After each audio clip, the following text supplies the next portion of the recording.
Welcome to the Demand Stacking Podcast, where early stage business to business startups can learn how to grow a predictable demand generation strategy to help them hit their aggressive growth targets. Now, here's your hosts, Scott Gilbert and Brian Koffler. All right, welcome back to the Demand Stacking Podcast. My name is Scott Gilbert. I'm here with my co-host, Brian Koffler. And on today's episode, we're going to talk about how to improve your MQL to SQL conversion rate. So a lot of times what we see when we're talking to clients and prospective clients is they're generating a lot of leads, but they're struggling to actually convert those leads into meetings and qualified opportunities. So it's something that is a common theme. We imagine a lot of people listening to this problem have similar issues. So we wanted to just talk about this and share some of the best practices we use to help improve those metrics. So Brian, what I'll do is I'll just read off kind of a few steps that we take to improve MQL to SQL conversion rates, and then we can just dive into each of those individually. So to improve MQL to SQL conversion rate, there's really 4 things that I think you need to look at to really dissect what's going on. So the first is what percentage of the leads are you generating are actually qualified, and what sources are they coming from? This is step 1, right? If the leads are not the right people or they're not quality, they're not going to book the meetings. The second is, are leads being followed up with in a timely manner? So is your sales team or SDR team getting notified about the leads? Are there SLAs in place to follow up within 24 hours? The third thing is, when they do follow up, what do those follow-up sequences look like? Are they using the best practices of follow-up sequences? Is that sequence matching the intent that the prospective buyer took on your website? Knowing these things is important, and being able to make the sequence match that is important. And then lastly is creating a feedback loop with sales. What is your sales team seeing on the front lines with the leads that you're generating? And how can you use that qualitative feedback to then readjust your marketing motion to keep improving the quality of the leads? So those are the 4 main things we'll talk about. Brian, why don't we start with the first one around lead quality? I'm curious to hear your thoughts on how you think about that. Yeah, I think this is actually the most important one in terms of conversion to SQL. And I think that's the case because usually there's a reason that the leads aren't converting to SQL if they are not high quality. There's almost nothing you can do to convert them to SQL. So I think the first thing that you should do if you're having this challenge is to really audit the MQLs that are coming in each week or each day. And just looking like, are they the right people? What's their intent? Like, what are they actually filling out? Are their job titles the job titles that you're targeting? Those things are like super important. And often we see that something is off. We're counting MQLs, or our companies are counting MQLs that probably shouldn't be counted.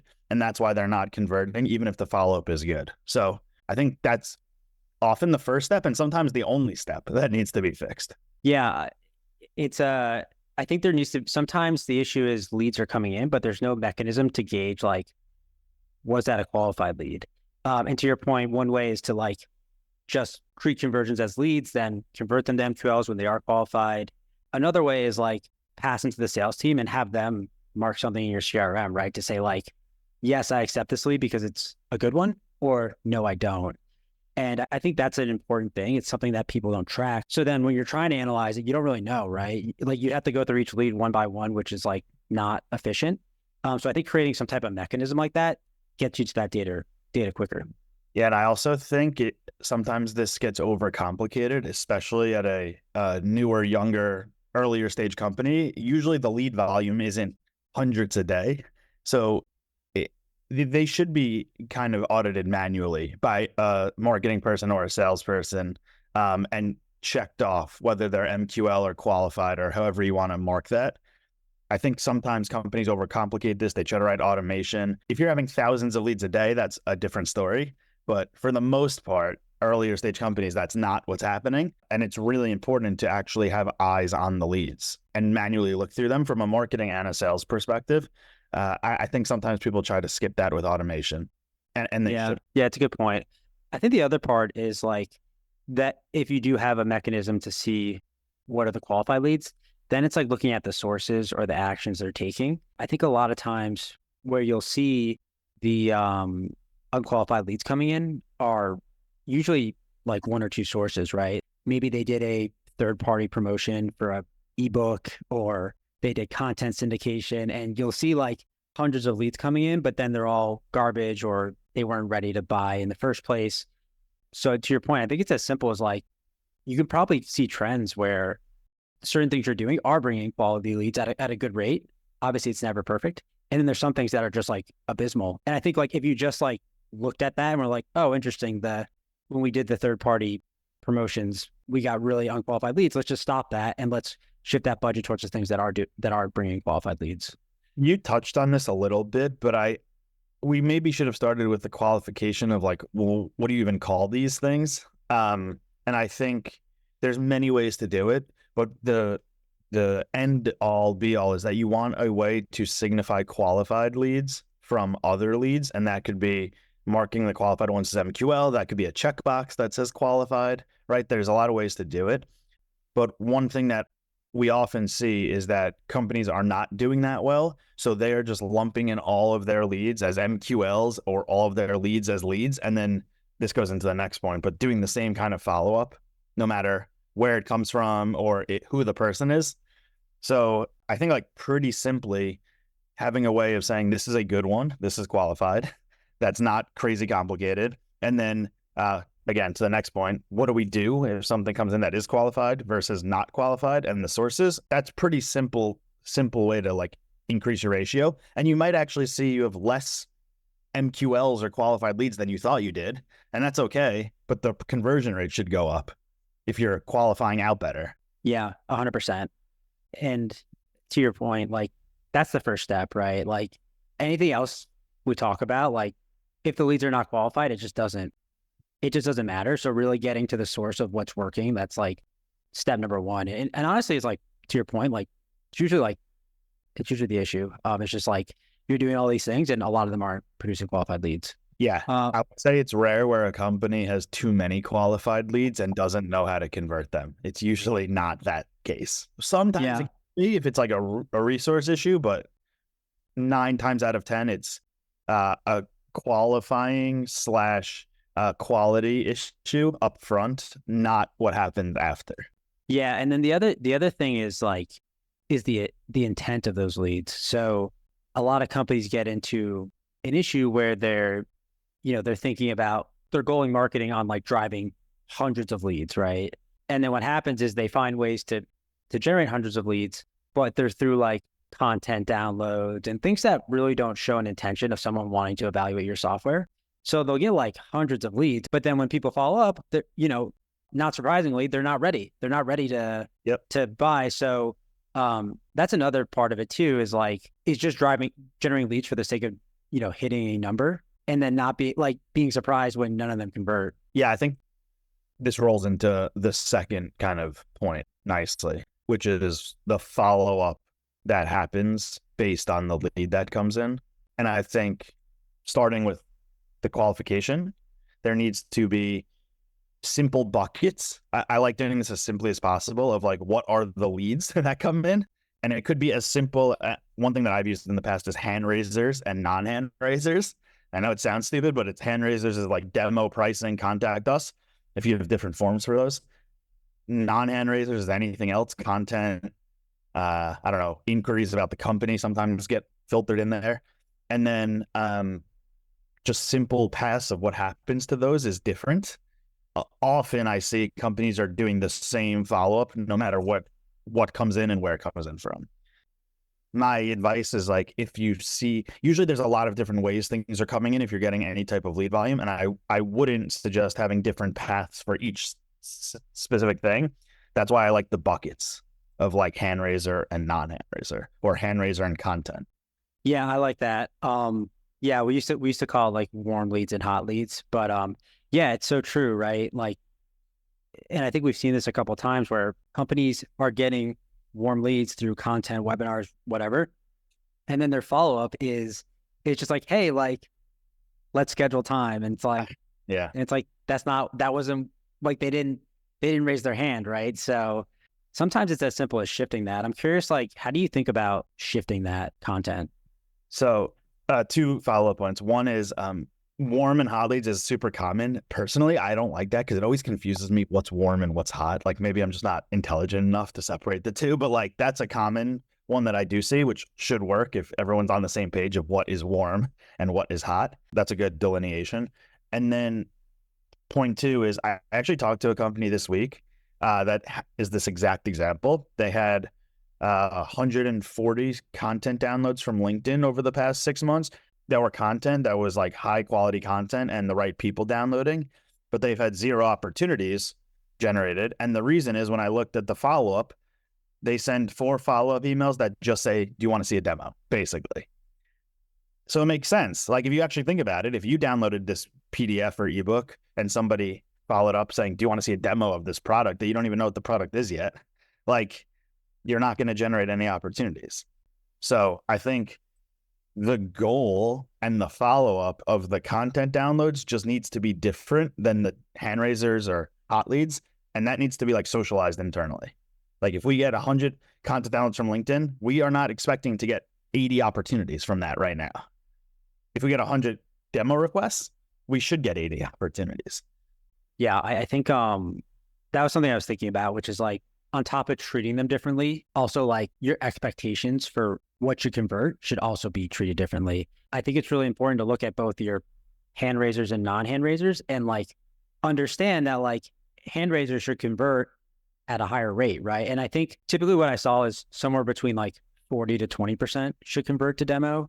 I think sometimes it's different based on the industry, but like if it's on the lower side of those things, right, then maybe there's an issue there. But then to expect like the non-hand raisers to convert at that is like not realistic. So that could be anywhere from like depending on the campaign, it can be anywhere from like 7 to 15%. So I agree on top of bucketing them into different sequences, also having, to your point, different expectations around what you should generate from that. Yeah.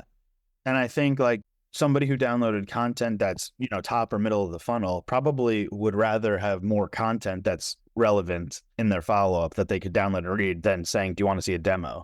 And one thing that I always try to flip the mindset of is, in my opinion, the goal of those content downloads should be they should come back to you for the demo requests because you've given them so much valuable content that either when a salesperson reaches out and says, are you interested in learning about the product? Or they just come to your website and fill out a demo form, not because you've told them 6 times to do that, but because they actually know who your product is. They've now been to your website 3 times. They've seen your ads. It's not a direct path. Like we always say this as marketers, it's not a perfectly direct path, but the overall kind of environment that you are providing them and your company is providing them with good content, website visits, hopefully maybe they join a webinar. Then eventually when they are ready for the product in market, they know who you are. It's a longer play. It's not like in the same week that's going to happen, but I think it's a big expectation shift. Yeah, I like that. You should expect them to come back to you. That is an interesting shift, right? Because that's not the intention of what any most follow-up is for those leads. I think like it's a shift that is if you can get internal buy-in in that shift, it changes how you think of content and downloads and nurture. And it is a longer term play, but I've seen it work exceptionally well to build a fully fledged inbound engine that gets a ton of organic and direct leads. Because when you look at all of those leads, they all had content downloads in the past. And it's just like, you need to be a little longer term and a little realistic in your expectations. And I actually think you can have a salesperson doing the follow-up. And if they are ready, and you can throw in a few like, hey, would you be interested in learning about the product, emails or calls? But it's not the same follow-up as a demo request, which is like schedule, you know, can you talk this week? Or when works best for you? Like that shouldn't be in a content follow-up. Yeah. And I think what you're saying is similar to the idea of like, and we used to do this at Diligent, is like if someone downloaded a piece of content, we actually didn't pass them to and there's more lead flow there. So, but we wouldn't pass them until like we ran them through a nurture and we saw them bubble up and score higher. And I actually think, I think both the ways we're saying it's basically the same approach, but I think it's interesting because another trap you can actually get into is, let's say you're generating a ton of content downloads. There's actually an opportunity cost to people following up with those content downloads. And I actually did this when I worked at Honest Buildings, when I was like a pretty junior demand gen manager, I did a ton of promotion of guides through third parties. We generated like hundreds of leads, and at the time it felt sick. It felt good to like tell my team like go to the weekly meetings, like we generated hundreds of leads. But what actually ended up happening is pipeline decreased in those months. And one of the reasons was we basically told the SDR team, right, always prioritize marketing leads. But we were giving them these leads that weren't high intent. So they wasted a lot of time and they booked so few meetings. And what that did is it actually took their time away from prospecting target accounts and doing outbound. So not only did like marketing decrease, but sales outbound also decreased. So to your point, it's like, be careful about what you're passing, because there's actually like, you might be thinking, well, it's just leads and why not? But there's actually an opportunity cost to where salespeople and SDRs are focusing their energy.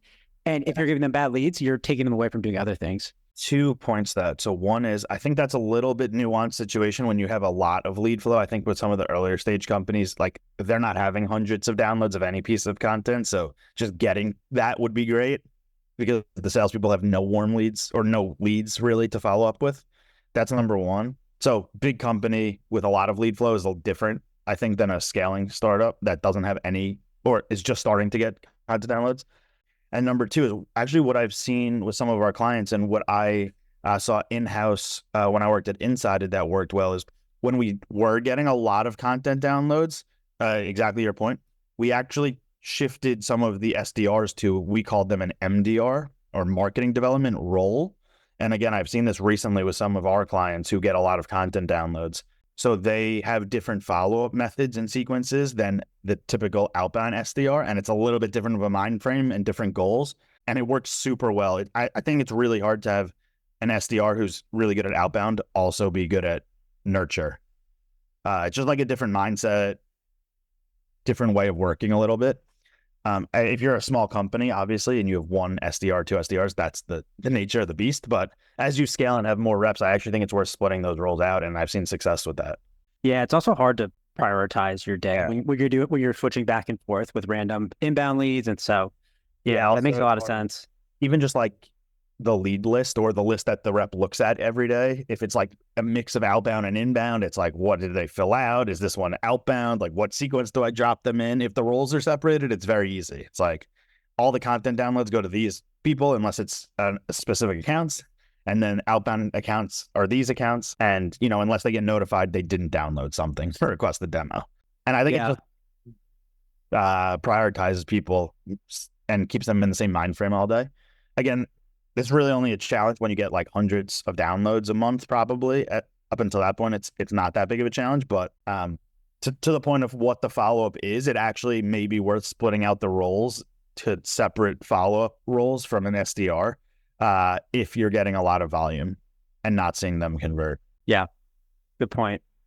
Let's shift. So I think we kind of covered a lot of those key topics. I think the last thing we haven't fully talked about is just like creating a feedback loop with your sales team around the leads. How do you think about that?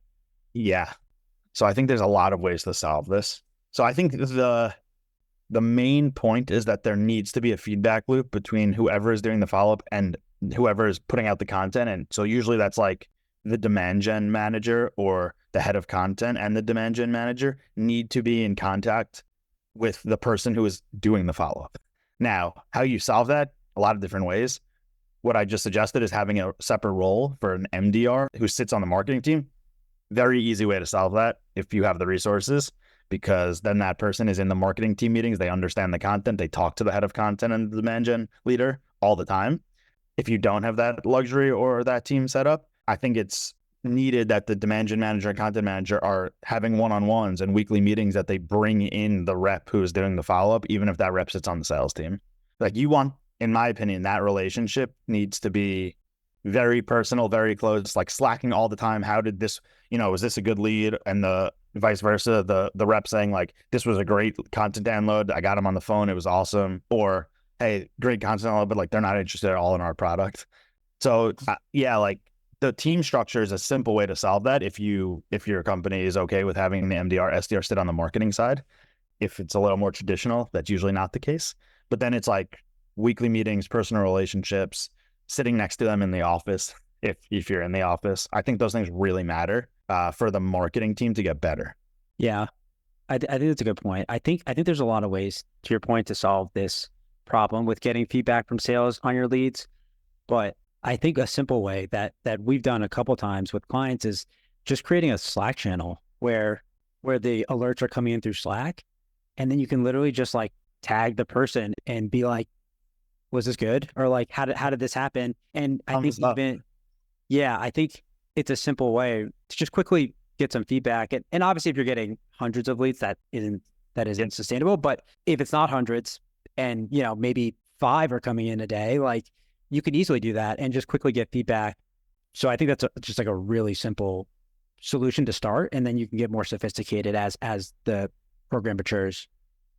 Yeah, I think that's actually almost table stakes, even if you do all these other things, like the things that I mentioned. I will say it's also great because simple thumbs up, thumbs down from the rep. The VP of marketing can be in that channel. The VP of sales, they don't have to like go in the one-on-ones or be in the meetings, or if you're in the office, they probably aren't sitting next to you. But they can just like quickly be in the channel and take a look and see like, oh, how many thumbs ups or what's the comments on this lead.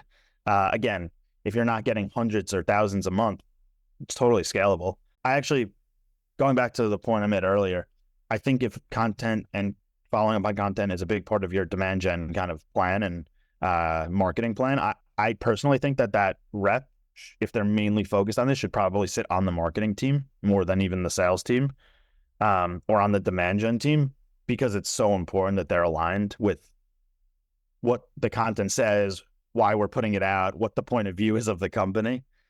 And I've seen cases where it's really hard for the rep to have good follow-up tone and kind of like what they should be saying on the phone if they're very not connected with the people who are putting out the content. It sounds silly, but like it happens all the time. Yeah, it's actually something we didn't touch on, which is like making sure that the sales or SDR team is aware of the leads that are coming to them. A lot of times they're just like, hey, leads, or they just get an alert and they have no idea where they came from. They never saw the piece of content. They don't know what action they took. And it's hard to have relevant follow-up conversations when you don't know that. So I always say for demand gen or marketing, it's on them to equip the sales team with that information. And I always like to think, my saying is always like, don't let them, I don't know if I'm saying this correctly, like don't let them think, don't make them think. That's what it is, because they're busy, right? They have a lot of things they're doing throughout the day. They're outbounding, they're selling, they're negotiating proposals. And if it's confusing to them what's going on, and they have to do like any ounce of effort, whether that's like writing a sequence or reading the content or figuring out how to find the leads, they're just not going to do it, or they're just not going to do it at an effective, as quickly as you'd like. So for me, it was always about like letting them know what's coming. It's very easy to find the leads in Salesforce or HubSpot. It's literally like one click to get them into your sequences. Here's the written sequence. Here's the information you need to know about the webinar. You have everything. So don't think, just go. Yeah. I also like in the Slack alert, right? You can say like what the content was a lot of our clients do is like content download, this content piece. Here's the name of the person. Here's the company they work at. Here's the rep who's assigned to.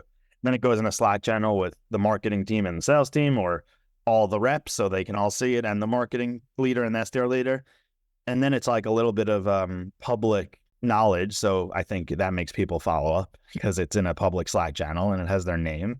And then number 2, like when there's discussion about, like to your point, thumbs up, thumbs down, people can see it. And that's good that the marketing and the sales team are seeing that. So I think like to your point, you want to make it simple. I think like a theme of this actually is that a lot of companies that don't have a ton of lead flow make this too complicated. Yeah, keep it simple. Yeah, and the other thing, yeah, I think that's a good point, that like it also just creates a lot of visibility and alignment doing that. The other thing I think is just like the qualitative feedback you can get by doing that is something that you just can't get through the data, right? You can't know that if a demo request came through a certain keyword that for whatever reason, they're just like not the right fit unless someone talked to them. You can't really know that if content downloads are not converting because they consistently say they're just not ready. Like you don't know that, right? With just seeing the data. So getting those extra qualitative insights really takes it to another level where maybe you're seeing a lot of qualified demos come through something, but they're just not ready, right? Then you know to either have a different motion or shut it off. And you just can't get that unless you're talking to your sales team like very frequently about these leads. Yeah, I don't want to start a whole nother rant and tangent.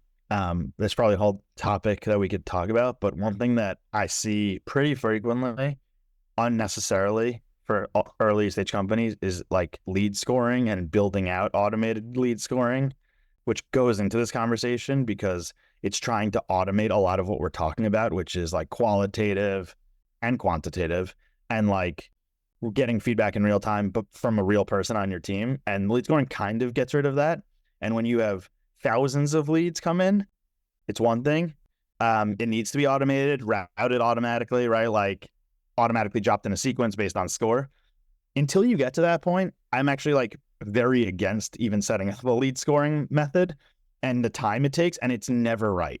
Like it's almost never right. And then it takes time anyway, manually to go through it from someone.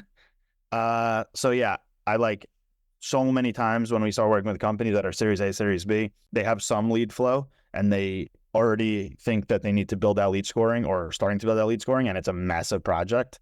I usually ask a lot of questions about why, and usually it is not needed. Yeah, I slightly disagree with what you're saying. I agree with your statement about not overcomplicating it.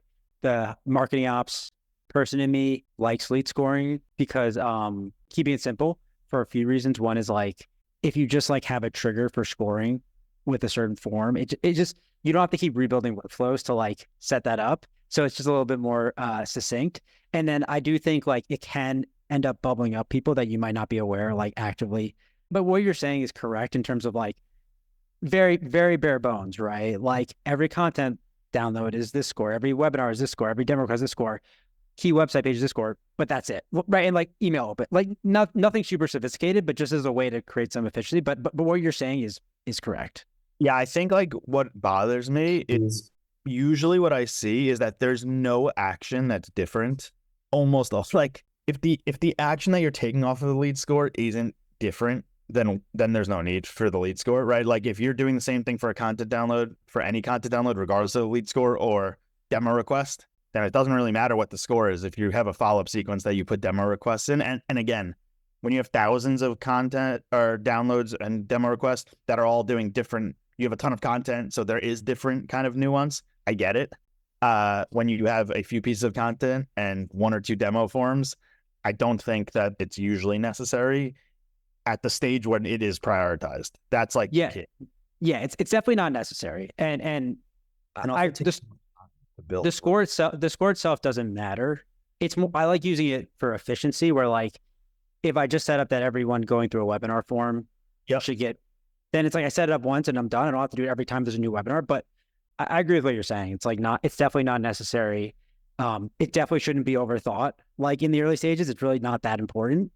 But yeah, I agree with you. I actually think like what we talked about before is lead scoring in a way of just like hand raisers and non-hand raisers and what happens to them and like what is the follow-up. Like if you set that up correctly and it's somewhat automated, I really think like you are in a good position to convert the leads you want to convert without overcomplicating things and not missing any. And that's the goal. Yeah. Agreed. Some people would even call that, I guess, lead scoring, and you could assign a score to a hand raiser and a content download. But like the core of it, it's the same goal, which is following up with people the right way that need to be followed up with. Yep. 100%. Cool. Okay. I think we covered a lot here. So we'll just wrap up, but thanks for the time, Brian. This was a good discussion. Of course. Thanks for joining us on this episode of the Demand Stacking Podcast. And with the simple click to subscribe, we'll invite you back to our next episode. But if you want more, go to our website, srgmarketing.co, or follow us on LinkedIn by searching SRG Marketing. Remember, to grow your sales pipeline, you need a strategy, and that requires a plan.